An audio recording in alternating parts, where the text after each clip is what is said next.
All right, everybody, welcome to a very special edition of Teaching Crypto. Bitcoin made it to 66K yesterday. We did have some liquidations. Please hit that like, smash that subscribe button. We appreciate every single one of you. Store and super chats are available. So, Mr. FOMO, we're sitting here at 64.7. Remember, things never go straight up. So, as people get euphoric, unfortunately, this happens in crypto and Bitcoin. People take longs, they make bets. And what happens when you make a bet? You can get burned pretty fast. That's kind of what has happened and we still have some Mt. Gox. Some of those people are just getting their stuff back as today, I saw. And so there's been some selling. Now, I think that's going to be over by August, from what I can tell. But be cautious. Don't assume that we're going to 80K tomorrow. Remember, I never said that, but I do really love 70K. In fact, you put your hairline on the line for 70K. I think we're going to get there. You put it on the line. It wasn't me. Well, you accepted. I put my hair on the line for 80 in October. So we're going to get there. And then we got some huge Bitcoin and Voyager news. But what is your opinion on the market right now? Is we got pretty heated, take a bit of a breather the last 4 to 6 hours. I think we're beginning that little bit of a charge that I was talking about towards the end of the month, towards that Bitcoin conference, when we're going to see Trump make some big announcements about Bitcoin. And I think either you're going to see Bitcoin grow towards that point and then springboard, or you might see a little bit of buy the rumor, sell the news. It could go either way. I know that's not very helpful, but to me, this is a natural build towards that Bitcoin conference, which I would have predicted a build towards the conference regardless of who was speaking. But I think with knowing who is speaking, without getting accused of being too political, knowing who is speaking and how much of a crowd that person draws, and how much people hang on his every word, I think it's important to realize that this is going to happen. We're going to see some growth towards that, towards the end of the month. Sorry. Yeah, and let's transition. And we do have a Voyager email we're going to talk about. It's good and it's bad. I'll explain why when we get there. But I do want to talk about something Mark Cuban said. Now, love him or hate him or being indifferent. Obviously, Mark Cuban is not very popular with Voyager because, the Voyager had they had a partnership with Mark Cuban, and Mark Cuban's been silent. One, he's been sued about Voyager, but he's not exactly stepped up and taken any accountability himself. But he is a major player. Let's be honest. He's famous in American society. And let's see what he said today about Bitcoin, because it is pretty significant. So let me read it to you. Oh, that's not the one I wanted. Oh, let me find it here. Let me read it to you here, because it is significant here. There we go. All right. So here's what Mark Cuban said. And again, I'm not trying to get political here. I'm just going to read what he said. Here is a contrary opinion on the emergence of Silicon Valley support for former President Trump, which, like all my opinions on here, probably won't be popular. It's a Bitcoin play, he says. Not because former president is a far stronger proponent of crypto. That's nice. But doesn't really impact the price of crypto. It makes it easier to operate a crypto business because of the inevitable and required changes at the SEC. What will drive the price of Bitcoin is lower tax rates and tariffs, which, if history is any guide, and it's not always, will be inflationary. Combine that with global uncertainty, which we've talked about on the show a lot, be careful, as to the geopolitical role of the USA and the impact of the US dollar as reserve currency, and you can't align the stars any better for a Bitcoin price acceleration. Now he continues, part 2. How high can the price go? Way higher than you think. Remember, the market for Bitcoin is global, and the supply has a final limit of 21 million Bitcoin. Now, remember, not everyone that's reading this knows this. They don't always watch shows like this. with unlimited fractionalization. Keep that in mind as you consider what happens if, because of geopolitical uncertainty and the decline of the dollar as the reserve currency, Bitcoin becomes a safe haven globally, which means that Bitcoin could be what countries and all of us look to buy as a means to protect our savings. Crazy? It already happens in countries facing hyperinflation. And if things really go further than we imagine today, and I'm not saying they will, just that this has a possibility somewhere above zero, then Bitcoin becomes exactly what the Maxis envision, a global currency. Some big time words here by an influential billionaire in the United States who's pretty famous. Yeah, and I'm not sure what his ultimate goal and what he was saying there was, but there's a couple of things that he's saying. One, he doesn't expect the U.S. to be very strong moving forward. He does expect tax breaks, and he does expect a favorable environment for businesses to flourish. But it seems like he's saying that the U.S., especially the U.S. dollar, is going to face some hard times moving forward. And he said a bad word in there, inflationary, which means we're going to be printing more money soon, or more and more money as we move forward. It's not like we've stopped printing money. I shouldn't say it that way, but we're going to continue to print money, which is going to deflate the value of that dollar. So it seems like he's saying some pretty rotten things, at least about the dollar and his outlook on the US dollar moving forward. And I think, at least what I'm gathering from that, is that he expects the dollar to go down and the value of Bitcoin to go up as a result of that. Now, I'm not sure that those two would work the same way or would work in tandem that way, but you're right. If you are valuing Bitcoin in dollars and the value goes down, then the value of your Bitcoin goes up inherently. So is part of what I see him saying. The other part is taking or losing the status as the world's reserve currency. I think is kind of a stretch as far as the US dollar is concerned. I can see in a hyperinflationary environment where a country would want to hold Bitcoin, and I don't know why the US wouldn't want to hold Bitcoin as a strategic reserve. It seems to make sense to me, especially if you're buying it at the right time. But it seems like he's saying that the US dollar may be losing its place as the world's reserve currency in the next few years, or in the next maybe not next few years, maybe several decades. And who knows? But like we've been saying, Bitcoin is unique because of the scarcity, because of how it was created, what it was created for, and there's really nothing like it. Michael Saylor's been saying this for years and years, but to have Mark Cuban come out, and he's admitted owning Bitcoin, and he said it's had a place in the world, but this is the strongest endorsement you could get. And I think the reason why the price did get up, but this in the old days would have gotten Bitcoin to 70K.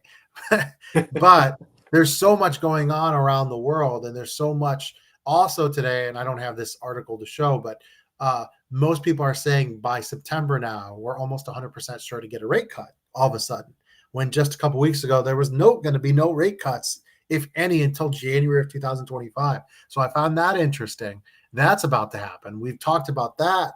And so I just, and I've also heard rumors maybe that Trump might say something on Thursday night and not wait until July. Now that's July 25th now. It is originally the convention was supposed to be the 24th. We're not looking at, I saw advertisement tape for July 25th. And so a lot is going to happen over the next week. And we got a huge ETH date coming up next week. But I do want to talk about Voyager, because if you're an ex-Voyager customer, well, still waiting for your second distribution, so you're kind of still a customer, you got an email today. And when I was told that there was an email, I got excited. Oh, is there a date for distribution? Not exactly. Apparently, Steve Ehrlich was sued, the scumbag that he is, pardon my language here, and he Agreed. Remember when he said he only had $1 million to his name, Mr. FOMO? Remember that? I'll read it really quickly. On November Well, 9th, we knew go that ahead. that was a lie. We knew that that was a lie because we had a source on the show a long time ago that said that he made tens of millions of dollars in trades just in 1 year when he was heading up to Voyager. So this guy is dishonest from the word go. I mean, he was pushing Voyager 2 or VLP 2.0 or VGX 2.0 Yep, when he knew they didn't have enough money to continue on. He knew that they couldn't continue to offer those absolutely. rewards that they were offering. A And month so before. Yeah, this never guy's a forget. A snake. month. Yeah, never This forget a guy's a month. snake. He's Yeah. always been a snake. And I'm glad to see them milking some of those millions away from him. But he definitely has more than $1 million to his name if he's willing to break off $6.5 million in a settlement.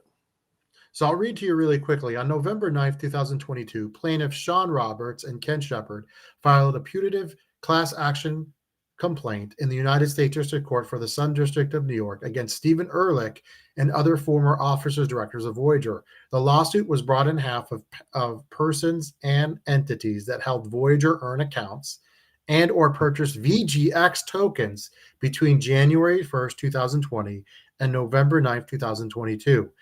Inclusive and alleged violations of the Securities Act of 1933, the California Cooperations Code, and the New Jersey Uniform Securities Law, as well as common law claims for unjust enrichment.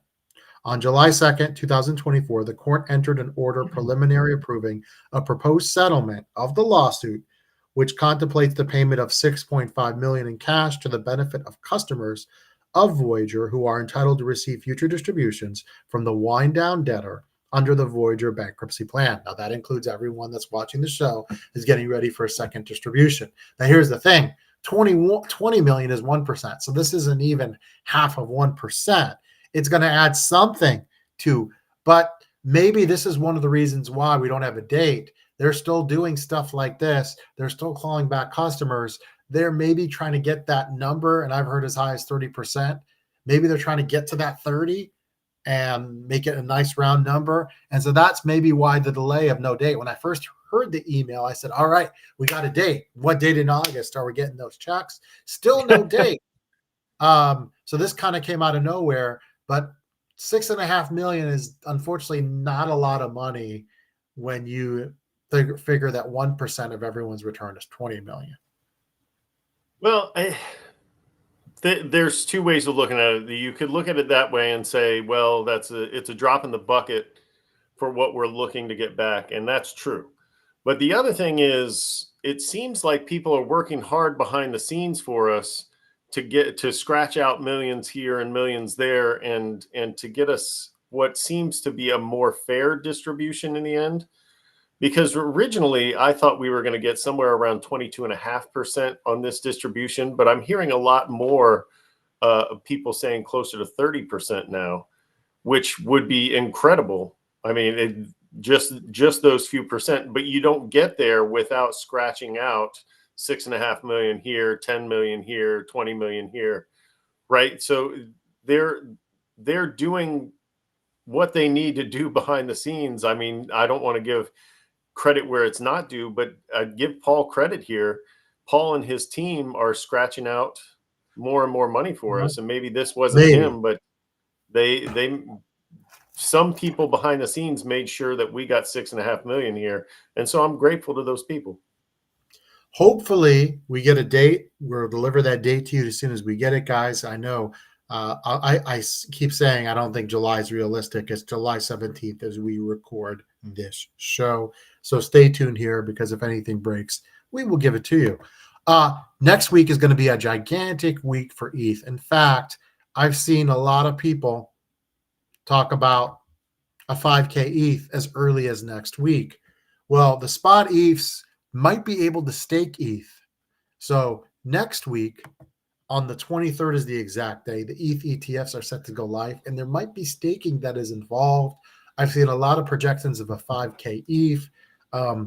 I'll say this. My target for ETH during this period has always been 10K.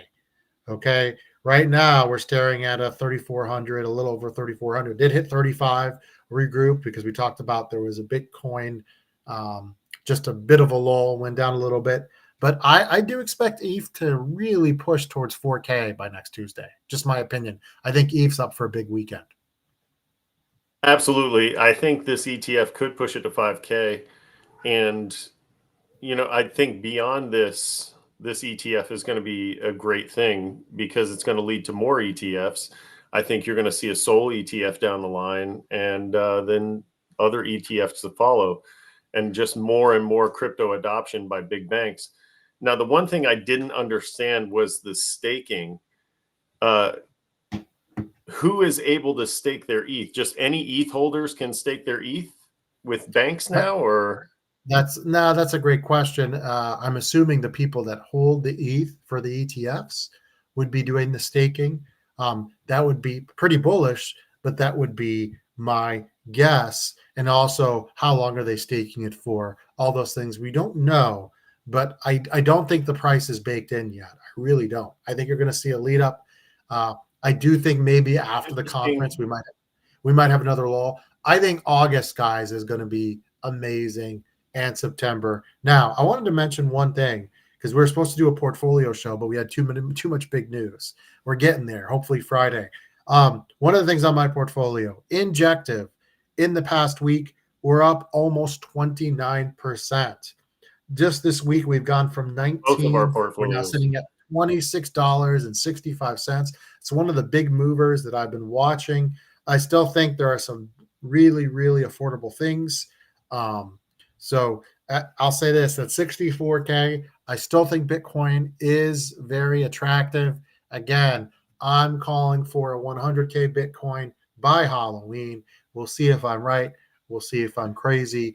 I think what you heard from Mark Cuban is only the beginning. You want to keep it here.